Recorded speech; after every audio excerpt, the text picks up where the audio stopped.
Mi hijo nace, escucho su llanto y fue la primera vez que yo tuve un ataque de pánico. El parto y el nacimiento no fue nada de lo que yo esperaba, nunca. Yo me doy cuenta de que algo comienza a pasar en mí cuando comienzo a tener pensamientos repetitivos de soy una mala madre, yo no me siento bien, yo no me quiero estar aquí. Pero ¿cómo no quiero estar aquí si se supone que tengo que ser feliz porque tengo un bebé?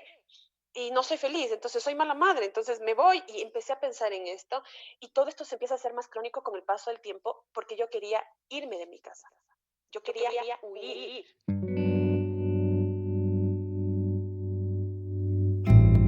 ¿Qué tal de amores?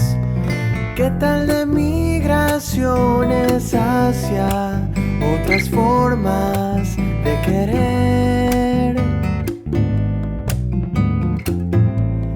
De mis pasiones conservo las canciones que me hacen siempre ver cómo es. Voy dejándome llevar por los impulsos del amor. Voy dejándome encontrar en las historias. Y puede ser que mis amores no sean lo que el mundo espera. Cuando grito fuerte que me quiero.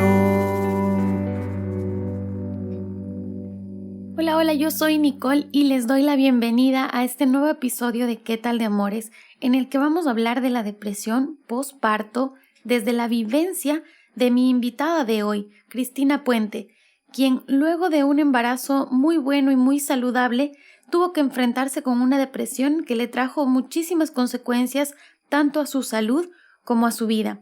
A partir de esta experiencia y con una gran capacidad de resiliencia, Cris se convirtió en dula o acompañante de embarazo y maternidad y comparte hoy con nosotros toda su experiencia para construir vínculos de amor con su hijo y para acompañar a muchas mujeres y hombres, mamás y papás, en el proceso de hacerlo. Les dejo más información sobre este episodio y sobre todo lo que hablamos en la web www.quetaldeamores.com y les invito a que se queden escuchando este episodio hasta el final.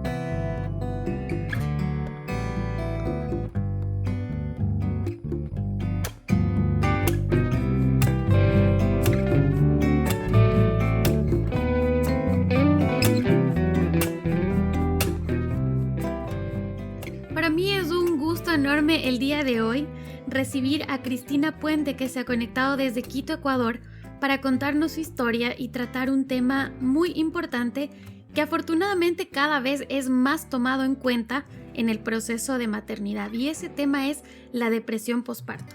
Gracias, Cris, bienvenida, un gusto enorme tenerte en ¿Qué tal de amores? Hola, ¿cómo estás? Muchísimas gracias, estoy súper contenta de estar aquí. Yo también, Cris, muy contenta porque este tema además me despierta muchísima curiosidad y sé que a la gente que está escuchando también.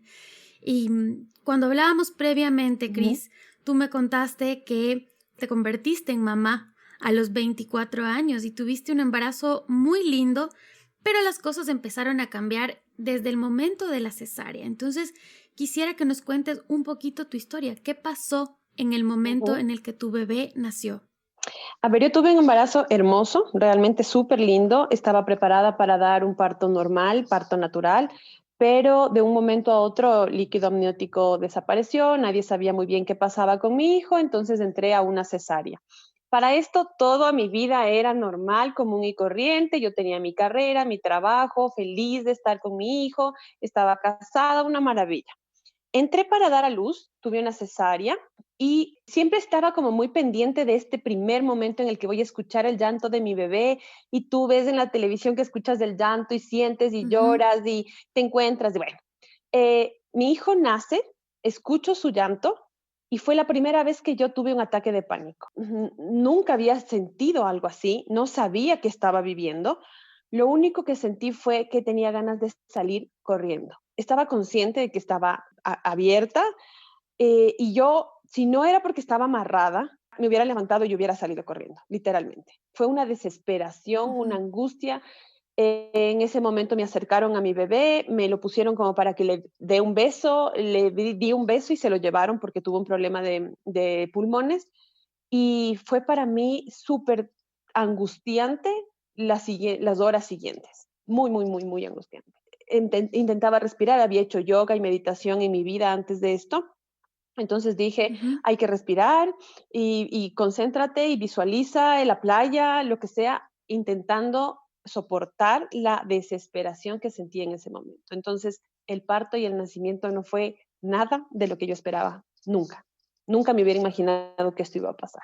Ese momento tú estabas en el parto sola, estabas con tu pareja. ¿Cómo viviste ese ratito de decir aquí se supone que tengo que estar llorando de la emoción y lo que quiero es llorar del susto? Verás, en ese momento fue, yo no tenía ni idea de cómo debería haber sido un parto ni una cesárea. Mi médico es una maravilla y lo quiero mucho, pero también es algo muy rutinario para ellos. Entonces estaban el médico, el anestesista, la enfermera, mi pareja y yo.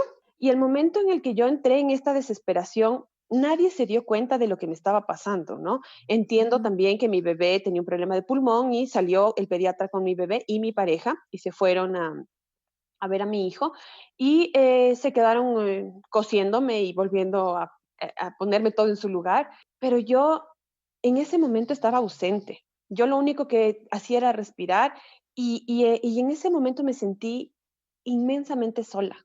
Nunca en la vida había sentido esa soledad, porque ya no tenía a mi bebé adentro, ya no tenía a mi pareja al lado mío, estaba en el momento de mayor vulnerabilidad de mi vida y estaba sola. Había mucha gente en esta sala, pero Ujú. yo estaba sola. Esta sensación de este primer momento se alargó y se convirtió en realidad en una depresión. ¿Qué pasó después? Terminas de este shock inmediato del nacimiento, te vas, no sé, a la habitación y luego tienes que enfrentarte también a la casa, que ese es otro momento de irme sola con mi bebé a la casa. ¿Qué pasó en los siguientes días? Porque tal vez tuviste un susto enorme, pero en el fondo dijiste, tal vez se me va a pasar. ¿Sabes que el cuerpo es tan sabio que nosotros como seres humanos tenemos esta posibilidad de reacción o adaptación? Entonces yo tengo este shock Ujú. súper fuerte, paso en recuperación casi 3 horas en una sala sola y llora y llora y llora y llora y me decía la enfermera, ya tranquila, ya le va a ver a su bebé, ya tranquila. Y yo me repongo, pero tal es el punto que me repongo que yo llego a la habitación a maquillarme. Me peino, me maquillo y listo, no ha pasado nada. Y cuando llega 6 horas después lo veo y es como, todo bien, qué lindo bebé. Ya, lo dejé en su cuna. Parece un estado de shock, ¿no? Parece que entraste en un estado de Es un shock. estado de shock, pero estaba tan bien que nadie se dio cuenta. Entonces llega mi bebé, lo veo ya, pasó, lo dejé en la cuna y pasó el tiempo. Es más, viene varias horas después una enfermera y me dice, me lo voy a llevar, ya le dio de comer, pudo darle de lactar y yo le digo, no, no, no le he dado de lactar. ¿Y cómo no le he dado? No, no sé, tengo que darle de lactar. Ok, yo estaba en una desconexión tal que mi bebé dormía y yo estaba en otra. Y ese fue un poco la característica del resto de los días. Ujú. Completamente desconectada, mi bebé dormía muchísimo, no se despertaba, casi no lloraba, yo le daba de lactar, como yo me puse el objetivo, voy a dar de lactar, entonces le daba de lactar. Yo me doy cuenta de que algo comienza a pasar en mí cuando comienzo a tener pensamientos repetitivos y repetitivos de soy una mala madre, yo no me siento bien, yo no quiero estar aquí, pero ¿cómo no quiero estar aquí si se supone que tengo que ser feliz porque tengo un Ujú. bebé?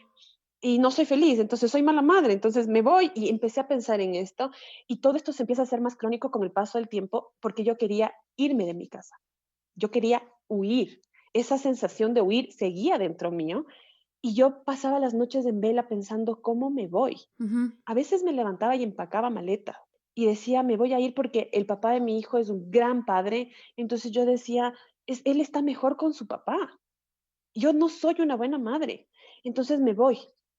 Me hundía en mis pensamientos continuamente y continuamente.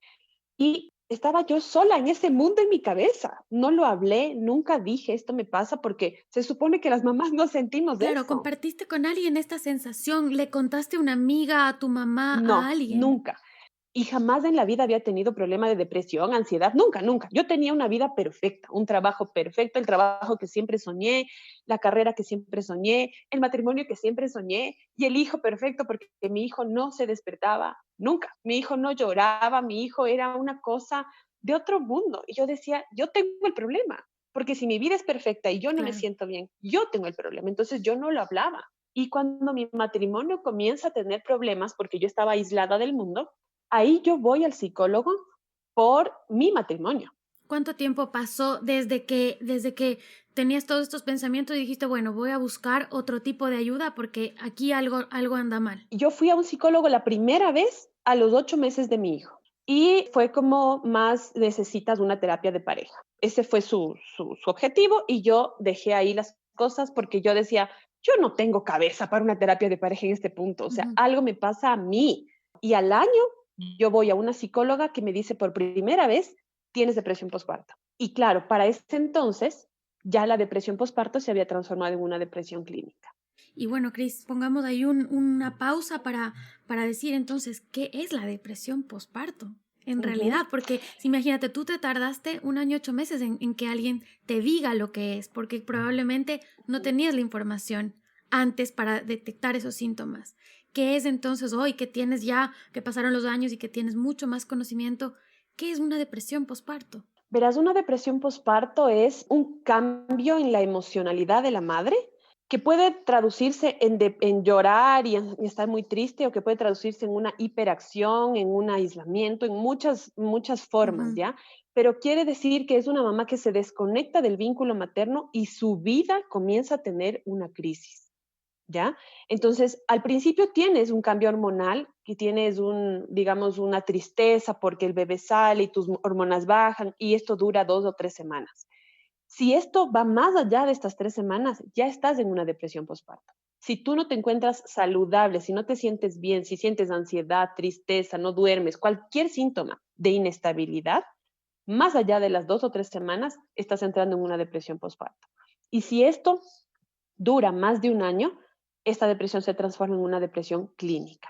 Una depresión postparto es mucho más común de lo que la gente piensa, mucho más común. A veces las mamás no llegan a cronificar esto y sobreviven un poco, se adaptan a los 5 o 6 meses, recuperan un poco la alegría, pero se quedan con una frustración. Y eso es parte de una depresión.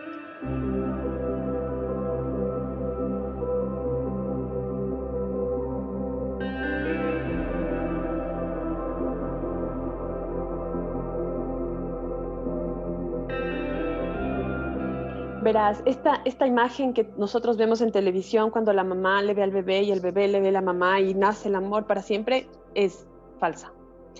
Hay muchas mujeres que en la emoción del parto lo ven y nace un vínculo. Eso sería lo ideal y lo normal, pero no es así. La vida de todas las mujeres es diferente, el cuerpo de todas las mujeres es diferente, entonces la realidad y la historia de todas las mujeres es diferente y ese momento del parto surgen muchas emociones y muchas memorias corporales que la mujer pueda tener de cualquier cosa, de problemas en su infancia, con su pareja, con ella misma, cualquier cosa. Entonces eso puede interferir en el vínculo que tienes con el bebé. Entonces no es cierto que tú te vas a ver con el bebé y tienes que sentir amor. No, no es así. El amor puede ser que en ese momento haya una conexión porque esto es una cuestión hormonal, pero también puede ser que no. Y una mujer debe saber que no necesita enamorarse de su bebé el primer momento. Necesita estar tranquila y empezar a construir ese amor. Ese vínculo se construye con el día, con olerle, con verle, con la lactancia. Y eso yo hubiera necesitado que me lo digan. ¿Y cómo manejar la culpa, Cris? Porque yo creo que lo que pasa ahí es que dices, ¿cómo es posible que yo no sienta esto por mi bebé? O sea, en un parto hay tres momentos. Nace el bebé, nace la placenta y nace la culpa. Porque la mamá carga Dios con la mío. culpa de todo. ¿Por qué? Porque socialmente nos han dicho, una mamá es así, así, así, así, así. Somos seres humanos, somos personas. No es que yo dejé de ser persona cuando mi hijo nació. No es que yo dejé de cansarme, de tener hambre, de tener sueños, de tener ideas, de tener miedo. Entonces, el momento en el que una mamá da luz, espera que haya esta iluminación que te convierta en sublime, sagrada y que ya no sientas hambre, no sientas sueño, no sientas cansancio. Y entonces, cualquier cosa, cualquier emoción que tiene una madre se transforma en culpa. Si yo tengo sueño y no me quiero levantar, digo, una mamá no hace eso. Una mamá está ahí con su hijo, entonces tengo culpa. Se supone que tengo que verle y amarle, pero no siento ese amor infinito, entonces soy mala madre. Y quiero darle de comer, pero me duele la espalda por darle de lactar 10 horas al día, entonces soy mala madre. Y la culpa está ahí todo el tiempo. Entonces, la única forma de lidiar con esa culpa es reconocernos como personas, como seres humanos que tenemos miedo, necesidad, que no conocemos. La maternidad es una cosa de locos. Es una aventura de otro mundo, nueva. A nadie nos dio un manual para hacerlo. Y además no existe, porque cada maternidad es distinta, porque cada mujer tiene una historia Por distinta, supuesto. una personalidad distinta, una vida diferente, una vida familiar. O sea, no podemos pretender que existen fórmulas y creo que eso es bien importante dejar en claro. Y esto que dijiste hace un momento me remitió a algo que en algún momento hablaba con otra entrevistada aquí en el podcast, que me decía, te dicen es que cuando tú tienes a tu bebé en tus brazos, todo va a pasar. Entonces tienes un parto traumático, un parto que te dolió, o sea, porque los partos tampoco son todos tan Ujú. maravillosos. Hay Sí, gente que sí, entra y en una hora tiene su bebé, pero hay gente que tiene labores de parto larguísimo, sí. difíciles, traumáticas, y que te dicen, no, pero es que cuando tienes a tu bebé se te pasa todo. Y uno dice, no, no se me pasa. No, no O se te sea, le pasa. tengo a mi bebé, pero eso no significa que no viví lo que viví. Ujú. Entonces creo que es importante ir reconociendo las vivencias y las experiencias. Sabes que hay una cosa, sí, bien importante sobre esto que dices, y es que cuando nace tu bebé, nace una nueva tú, que es esa nueva mamá, ¿ya? Que es esa mamá que se siente alegre y feliz de tener ese bebé, que puede amar y lo que sea. Pero hay cosas que no se me pasan a mí como mujer. Esa versión de mujer todavía puede estar traumada, dolida, y entonces la mujer y la mamá está tan abrumada al principio por ser madre que se olvida de ese otro pedacito que todavía debe curar, que es esa mamá que se sintió sola, esa mujer que se sintió sola, que se sintió abandonada, que se sintió violentada en el parto o que fue embarazo no deseado o tantas cosas, ¿ya? Entonces, cuando tú no articulas esta mamá y esta mujer dentro de este proceso de crecer y curar, esta mujer se queda como abandonada y tarde o temprano surge problemas de salud, problemas psiquiátricos, problemas emocionales, porque esto es como una mala hierba que comienza a crecer y crecer y crecer y crecer y en algún momento va a inundar toda tu vida, que fue lo que a mí me pasó, que fue cuando ya superé todo porque yo tuve problemas de bulimia nerviosa, un trastorno de ansiedad cronificado, de la nada yo decía, pero no, era algo que vino creciendo, creciendo, creciendo y que acaparó toda mi vida, mandó abajo toda mi vida y que entonces me tocó enfrentar y empezar a reconstruirme como persona para poder ser una buena mamá. ¿Cómo fue tu proceso de recuperación justo, Cris? Porque nos quedamos en la parte en la que sí, al año 8 meses te dicen tienes depresión postparto. ¿Qué haces después de eso? ¿Qué acciones tomas?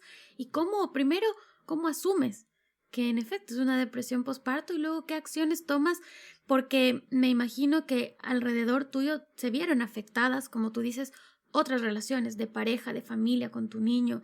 ¿Cómo manejaste todo esto y cómo fuiste recuperando estos espacios con el tiempo? Verás, yo entro en terapia y seguí en terapia muchísimos años, una terapia muy fuerte para ansiedad, con grupo, asistía a grupo de personas con ansiedad. Fueron casi 4 años muy intensos de terapia para poder dejar de vomitar primero, porque llegó un punto en el que yo no podía llorar y la única forma que sentía el único método que encontré para sentir tranquilidad fue vomitar.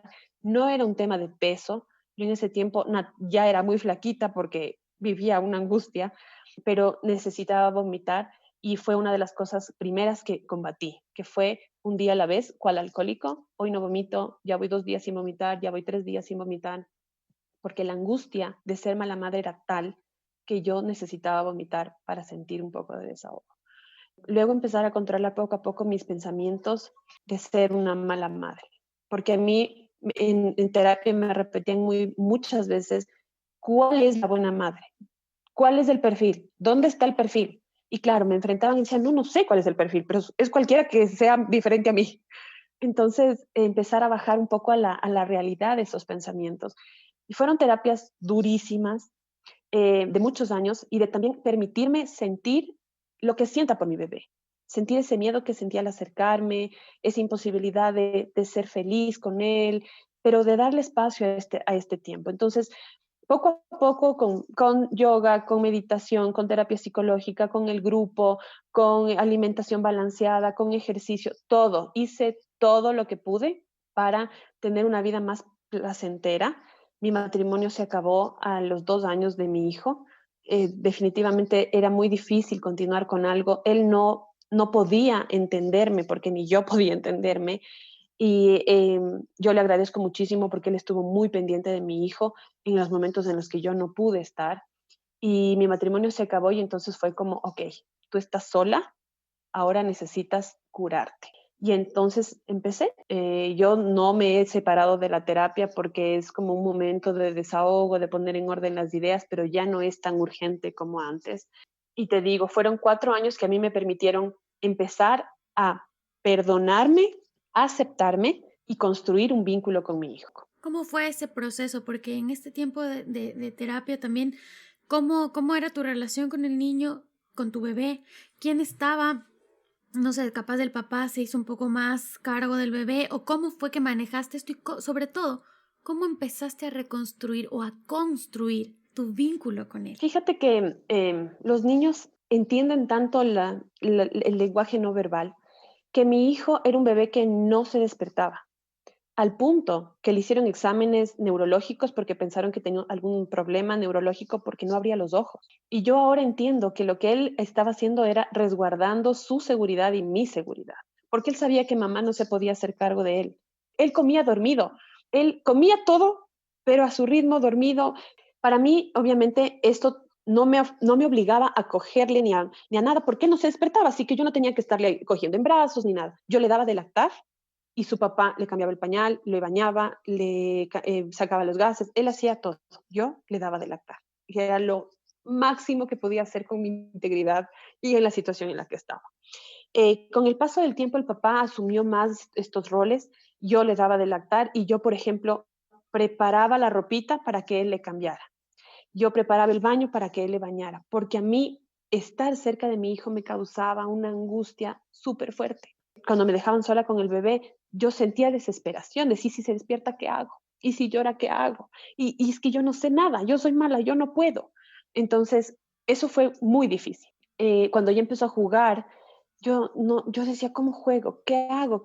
Conmigo no se ríe. Y él obviamente sentía mi angustia y se angustiaba él también. Claro. Entonces era un círculo vicioso de terror. Ya con el tiempo me decían, acércate con algo que a ti te divierta.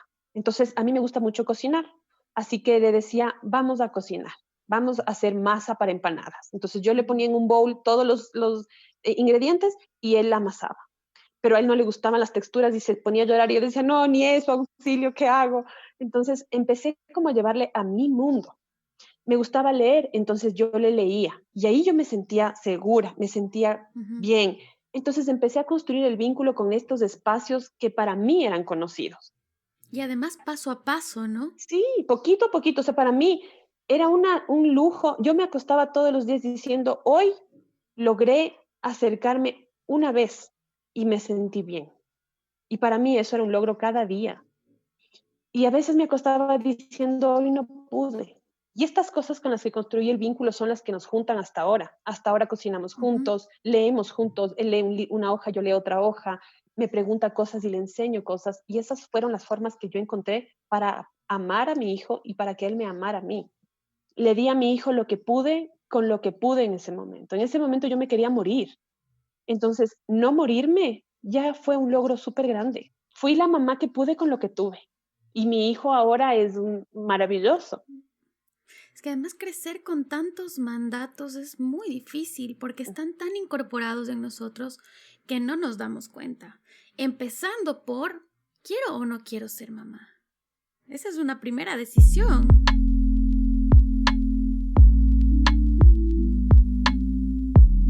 Y tuviste toda esta experiencia, pudiste ir con el tiempo reconstruyendo este vínculo con tu hijo y luego tu vida también dio una vuelta. No solamente tu vida personal en cuanto a una separación, a asumir que ya no, mi relación de pareja terminó, que tengo que reconstruir este vínculo con mi hijo, sino entender ahora a qué me voy a dedicar. Y de pronto sale de esta oscuridad y de este momento tan complicado una luz distinta que te lleva a que hoy tú seas dula. Cuéntame entonces qué es lo que hace una dula y cuál es el momento en el que tú decides quitar todo eso que habías planificado tanto y cambiar incluso tu rumbo profesional hacia este nuevo espacio. Cuando estoy en el hueco, me pregunto, no puede ser que no exista nadie que te pueda ayudar, o sea, porque no quiero ir a un ginecólogo, porque no tengo un problema de reproducción, de matriz,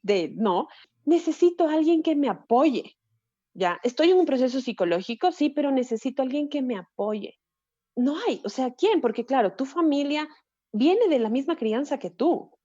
Tu familia, dice, mi familia se sorprendió mucho cuando supo que yo tenía un problema de depresión. Me dijeron, pero ¿qué es de eso? ¿Cómo tú? Y nadie me entendía. Entonces empiezo a buscar qué hay y empiezo a ver testimonios de mujeres afuera. No había mucho aquí que decían que sí, que les acompañó una dula. Yo decía, ¿qué es esto? En ese momento me llega una idea, una noticia de una persona muy cercana a mí que me dice que su cuñada se suicidó por una depresión postparto. Entonces yo digo, no, ella y yo no podemos ser las únicas. Aquí debe haber más mujeres que están en un infierno y necesitan ayuda. Entonces necesito estudiar y entender qué es esto. ¿Cuánto tiempo pasó hasta que tú empezaste a ver esto y te diste cuenta que en realidad es un tema más grande de lo que creemos? Mi hijo tenía 2 años cuando yo empecé mi primera capacitación como dula. Comienzo a estudiar el acompañamiento, pero para curarme. Y comienzo a entender qué me pasó. Entonces, comienzo a ser una dula que significa acompañante. Una dula no es nada más que un acompañante. Es alguien que te va a acompañar en tu proceso físico, emocional, psicológico, familiar. Y por eso hay dulas de varios tipos. Hay una dula de embarazo, hay una dula de parto, hay una dula de lactancia, hay una dula de crianza, hay una dula de duelo incluso para la muerte gestacional. Porque en todos estos procesos tú necesitas un apoyo no desde la parte psicológica solamente o biológica, sino también desde la parte humana. Entonces ahí comienza mi camino de dula, primero de embarazo, para entender qué pasó en mi embarazo, luego estudié para ser dula de parto y luego ya fui dula de lactancia y de duelo, porque cada vez encontraba más espacios en donde las mujeres necesitamos apoyo. Alguien tiene que darte ahí una mano. Bueno, y también a las parejas, ¿no? Los papás también necesitan apoyo. Los papás ahora quieren ser más presentes. Ahora son padres, no son solo proveedores. ¿Pero cómo? ¿Cómo apoya una dula entonces al padre? Verás, hay un montón de cambios que les pasa a los hombres en el cerebro y en la parte hormonal cuando su esposa o su pareja está embarazada, cuando van a tener un bebé. Entonces, ellos necesitan primero entender sus cambios para saber que esto es normal, que esto que estoy sintiendo, que me está pasando, que ya no tengo, por ejemplo, la testosterona me baja porque ya no tengo tanto líbido, ¿qué me está pasando? ¿Me estoy dañando? No, esto es normal. Explicarles todo lo que pasa en el embarazo es una forma de acompañar. Y también explicarles cómo acompañar en el parto. ¿Qué hacer? ¿Qué no hacer? ¿Qué va a pasar? Su esposa se va a transformar en ese momento y ellos van a estar como, auxilio. Entonces, explicarles eso. Y luego explicarles cómo funciona el posparto.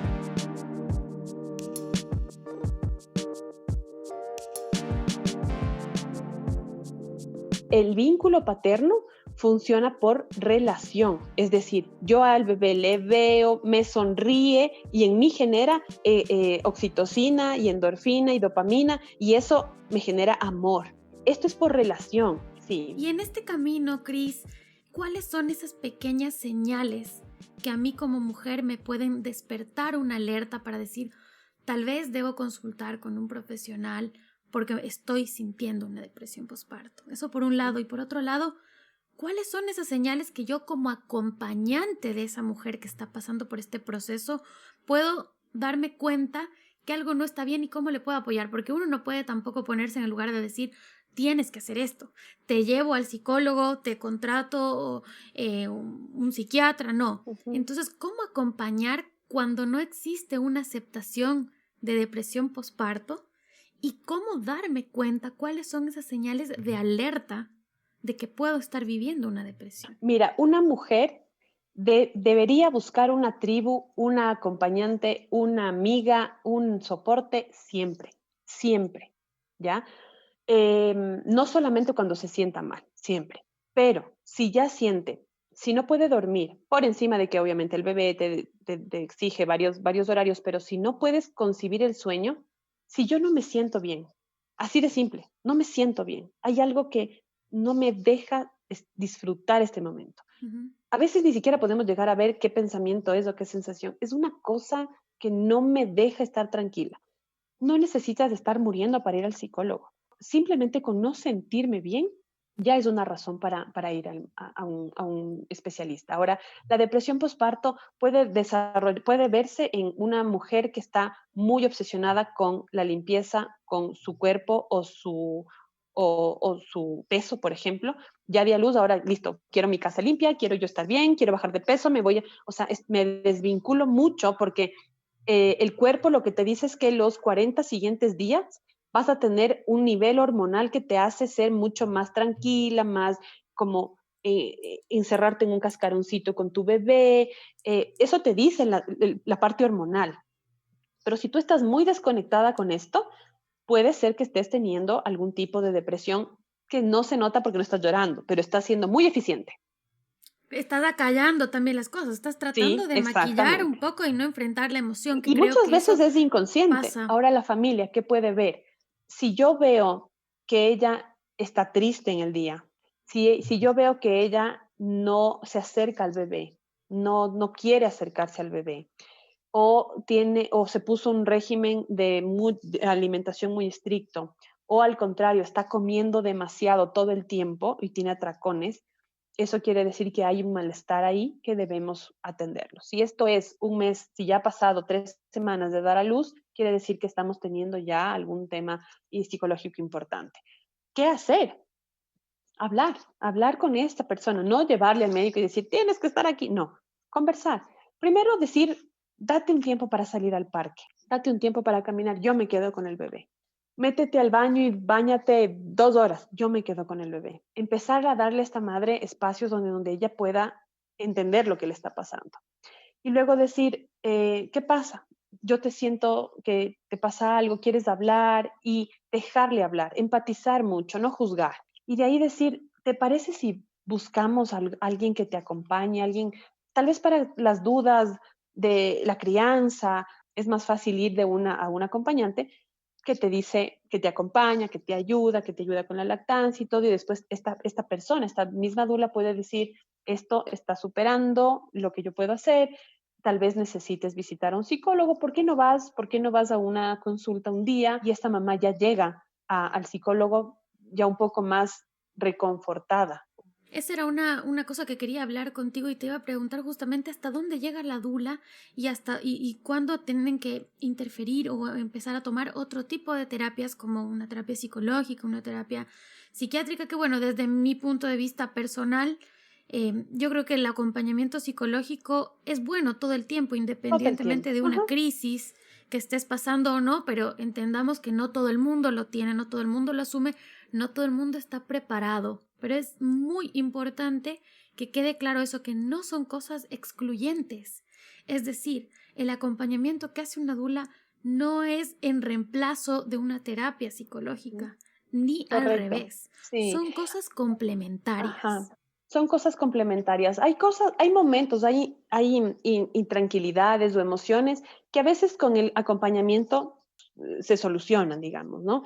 Y ya con eso no necesitas visitar a un psicólogo. Hay dulas que son además psicólogas, hay dulas que son además médicos. Entonces, ahí hay dulas que te pueden, además de acompañar, empezar un proceso psicológico.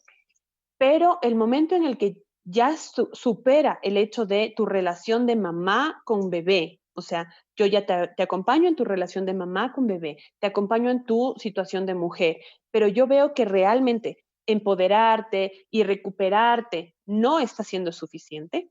En ese momento la dula tiene la obligación de decir, necesitas ayuda psicológica. Y mucho más si es que empieza a peligrar su vida o la del bebé por esta problema, esta situación, entonces hay que decirle necesitas una ayuda psiquiátrica y remitir para que esa persona vaya para allá. Ujú. Ahora, Cris, ¿cómo saber que una dula es para mí? ¿Cómo elegir a la dula adecuada que me acompañe en mi proceso? Afortunadamente hay un millón de formas de ser dula. Entonces tenemos dulas que son muy clínicas, que son muy apegadas a la parte médica, y cuando tenemos mamás que confían mucho en el sistema médico y que quieren un parto clínico, institucionalizado, con el médico, el anestesista, todo, entonces estas personas deben buscar una dula que esté vinculada con el sistema médico. Tenemos mamás que son mucho más espirituales, que quieren hacer rituales, que quieren, por ejemplo, tener un ritual con la placenta. Hay dulas que hacen este tipo de cosas. Entonces, primero debo preguntarme yo, ¿qué quiero yo para mí y cómo quiero que mi bebé llegue al mundo? Porque el nacimiento marca lo que ese bebé va a hacer para después. No hay dulas buenas ni malas, simplemente hay dulas con diferentes direccionamientos. Cris, me quedé pensando en este tema desde el inicio de la entrevista, me quedé pensando en el tema del sistema de salud. ¿Cómo se empieza a generar este vínculo entre la dula que da este apoyo emocional y la parte médica que está preocupada por tu bienestar físico, fisiológico, biológico? Muy pocos hospitales en este país tienen el servicio de dulas como parte del hospital. En Ecuador, ¿no? En Estamos hablando ahora Ecuador, de sí, en Ecuador. Ecuador, Ujú. es verdad. Entonces, las mamás contratan a sus dulas aparte, fuera del hospital, y tienen que hablar con sus médicos y decir, yo voy a entrar a dar a luz con mi pareja y con mi dula. Y eso nos ampara la ley, que nos permite ser acompañadas con quienes nosotros queramos. Y es muy difícil porque ellos son como, tú eres la de los masajes, sigue nomás, ahí quédate con ella un rato. Luego ya llegamos los doctores a hacer las cosas que sabemos que Ujú. son importantes, ¿no? No hay todavía esa aceptación. Claro, creo que es importante entender que no es lo uno o lo otro. O sea, Es lo uno creo que y lo como otro. mundo nos hace falta entender que todos tenemos como una parte que colaborar a este proceso, que es un proceso Ujú. integral. O sea, lo que hace el médico no es lo que va a hacer el psicólogo, lo que hace el psicólogo no es lo que va a hacer la dula en cierto momento. Entonces, son como elementos que nos pueden ayudar, que nos van a ayudar para que sea un proceso integral, saludable, lo mejor Claro, es que posible. tenemos que concebir al ser humano de estos dos lados. O sea, yo soy una persona que tiene un Ujú. cuerpo, pero también tiene emociones. Entonces, Claro, si yo espero que una mamá entre en bata en un hospital sola, porque en el hospital público a veces no les dejan pasar a los acompañantes, entonces estoy sola, estoy en bata, estoy con un montón de gente desconocida, en un lugar donde me hacen tacto y me abren las piernas al frente de todo el mundo y luego me dicen, ok, ya, respire pronto, apure, pero puje rápido, pero no grite, pero bueno. Y luego espero que puje, el parto sea normal y médicamente espero además que sonría, le ame al bebé, le dé de lactar y todo funcione bien y yo me vaya feliz a mi casa. Eso no va a pasar, porque necesito que haya un médico, si yo quiero un parto hospitalario, que haya un médico que me controle todo lo que usted quiera, pero también haya alguien que me apoye en la parte emocional, que me dé ánimos cuando ya siento que no puedo, que me ayude a concentrarme cuando ya siento que mi cuerpo no me da más, que me guíe cuando ya mi bebé nace y no sé dar de lactar, porque nunca he dado de lactar, que me diga, ok, ponle en el pecho, así debe ser, así, ¿cómo te sientes? ¿Estás cómoda? Tranquila. es un proceso y yo estoy convencida, Cris, que cada vez se le está dando más importancia a esto, porque además también es un tema que si no lo tratamos bien desde el inicio, puede traer otro tipo de consecuencias más graves de salud mental. Cuando estamos hablando ya de una depresión clínica, esa depresión clínica no tratada puede avanzar a muchas otras situaciones más complejas aún. Entonces, el tema de salud mental también creo que es importante poner sobre la mesa y creo que estamos entrando en una era en la que sí se le está dando esa importancia. Sí, pero sabes que todavía es un lujo.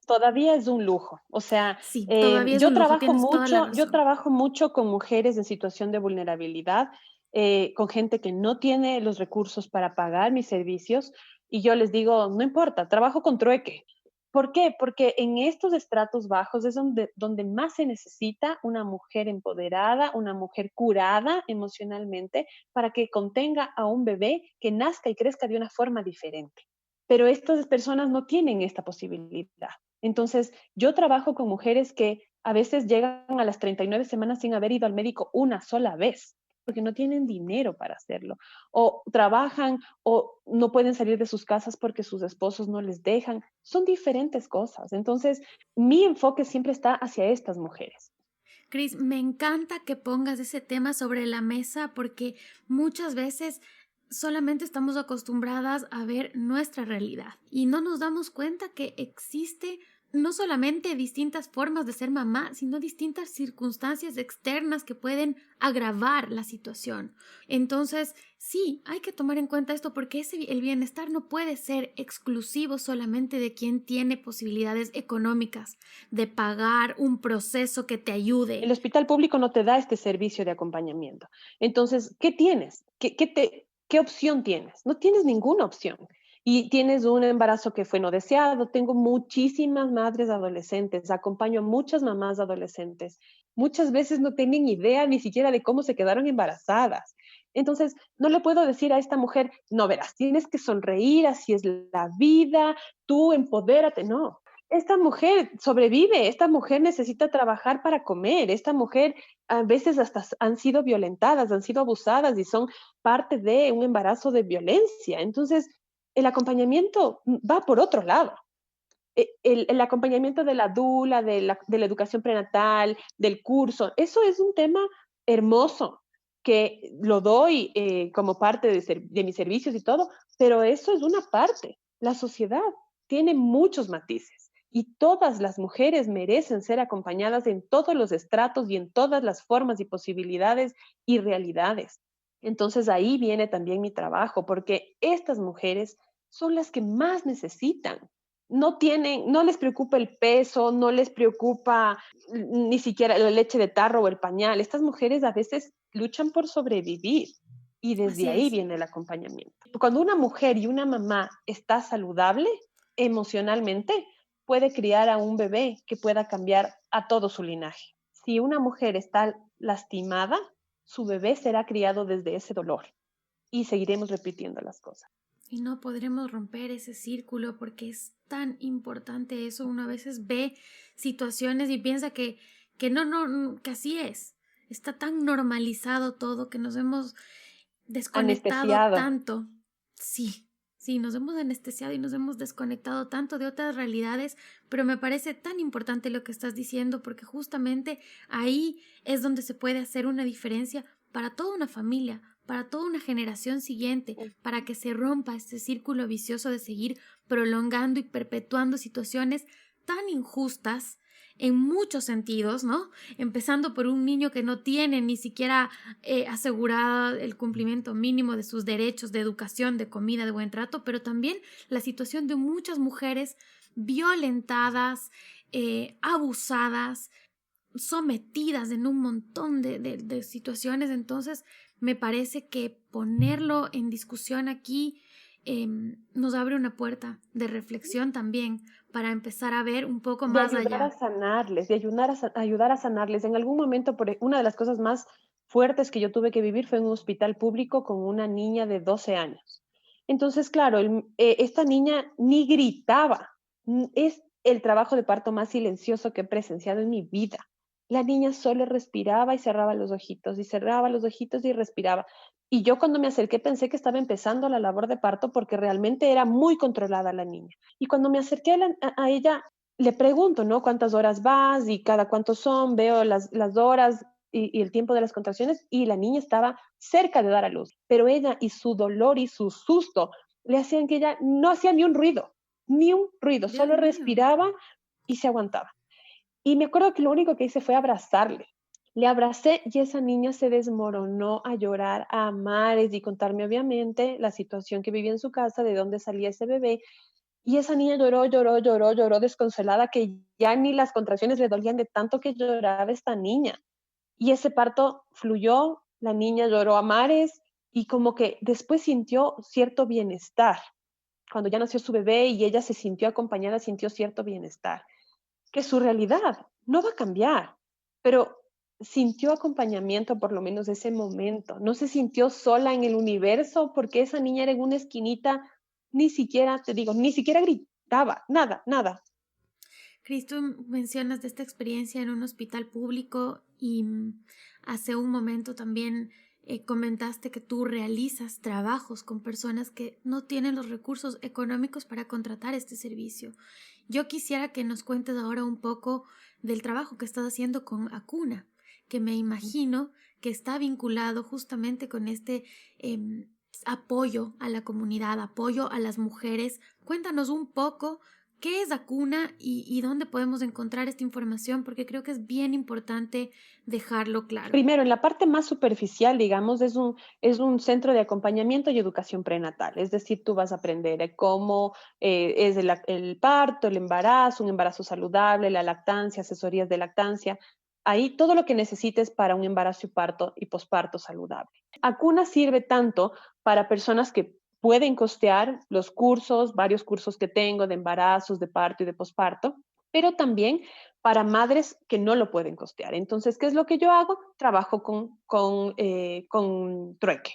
Es decir, yo te acompaño, ¿tú qué puedes hacer? Entonces, yo te doy apoyo prenatal o apoyo de parto, te acompaño en el parto o en el posparto y tú me pagas con empanadas. Y entonces así hago que ella se sienta útil, que además encuentre que ella puede solventarse sola con lo que sepa Claro. hacer y además le acompaño. Entonces, cubro realmente todas las necesidades de todos los estratos sociales, porque mi idea y mi objetivo es acompañar a que las mujeres de todos los estratos sociales puedan salir de donde se encuentran y todos los hombres de todos los estratos sociales puedan salir de donde se encuentran, mejorar sus emociones, curar su niñez, sus emociones, su paternidad y puedan ser mejores padres y madres para criar mejores seres humanos que nos hagan tener un mundo mejor. Cuán importante es eso. Cris, antes de terminar, quiero volver a la parte personal. Luego de toda esta vivencia, luego de todos estos años, porque tu niño tiene hoy 12 años, me decías, entonces tú tienes 10 años ya formándote, estudiando y preparándote para ser dula, pero luego de todo este proceso, ¿cómo tú podrías definir a la maternidad y al amor madre e hijo o hija? La maternidad es una aventura y es una aventura que la vives con herramientas que vas adquiriendo en el camino. Es como un juego de video. Tú empiezas y vas subiendo niveles, vas adquiriendo herramientas y la idea es que encuentres cómo disfrutarla. Muy por encima de cuál fue el inicio, que encuentres cómo disfrutarla. Y el amor madre e hijo, yo creo que es el amor más puro. Tú decides amar ese bebé a tu forma. Es un amor mágico porque lo deciden los dos. El bebé decide amarte porque tú eres su madre, porque están todos los días ahí, porque en la cotidianidad tú empiezas a enseñarle, estás presente, le das claves para la vida. Y entonces también la madre decide amarlo porque lo cuida o porque le enseña o porque empieza a verse reflejada en él. Entonces, esto es día a día. La cosa se va construyendo día a día. Hay implicaciones emocionales y hormonales, pero el amor de madre e hijo e hija se construye cada día con pequeñitas cosas, con una sonrisa, con un besito, con una carta, con una nota, con un dibujito, poco a poco, pero al ritmo de cada una. Cris, ha sido una conversación realmente linda, he aprendido muchísimo. Creo que además esta información no es solamente para las mamás. Yo, por ejemplo, no soy mamá y me parece tan importante conocer todo esto porque estás hablando de los seres humanos, de las personas que llegan a este mundo, que pueden ser tus sobrinos, tus sobrinas, los hijos de tus amigas, los niños, los vecinos, los compañeritos de la escuela de tu sobrino. son personas, son esos niños que vienen a formar, a tomar las riendas de este mundo, ¿no? Y justamente en esa formación es donde está la importancia de hacerlo desde el corazón, desde el Pero amor. ¿sabes también en dónde está la necesidad de esto, aunque no seas madre? Es para que tengas empatía con otros padres y madres. Entonces también es importante como personas, aunque no vayamos a tener hijos, respetar el espacio que está viviendo esa mamá y ese papá. Aprender a amar tiene que ver con la forma en la que yo soy, vivo, me comporto y es diferente a otra persona. Entonces, acepten el amor como vengan. El amor tiene 1000 formas. Disfruten todas esas formas. Vivirlo, exactamente, sí. No sabes cuánto he disfrutado de esta conversación contigo, Cris. Espero que en algún momento podamos conocernos en persona. Sí, que así sea. Yo he estado súper contenta. Es lindo mirar para atrás a mí personalmente. Ha sido súper lindo ver este camino y también poder conversar con mamás que puedan estar sintiendo algo parecido, que tengan dudas y ayudarles a aceptarse, a encontrar ese camino. Te agradezco muchísimo, Cris. Bueno, ha sido realmente un placer, un aprendizaje también. He abierto un montón de cosas en mi cabeza en relación a esto y les invito a las personas que nos están escuchando a que compartan esto con las personas que creen que pueden necesitar este mensaje ahora. En la web están todos los datos de Acuna, de Cris, que puede ser quizás la persona adecuada para darles ese acompañamiento. Y bueno, les agradezco mucho por haberse quedado escuchando este episodio hasta el final. Cris, te mando un abrazo y un beso. Un abrazo, muchísimas gracias, un abrazo y un beso a todos y a todas los que nos escuchan.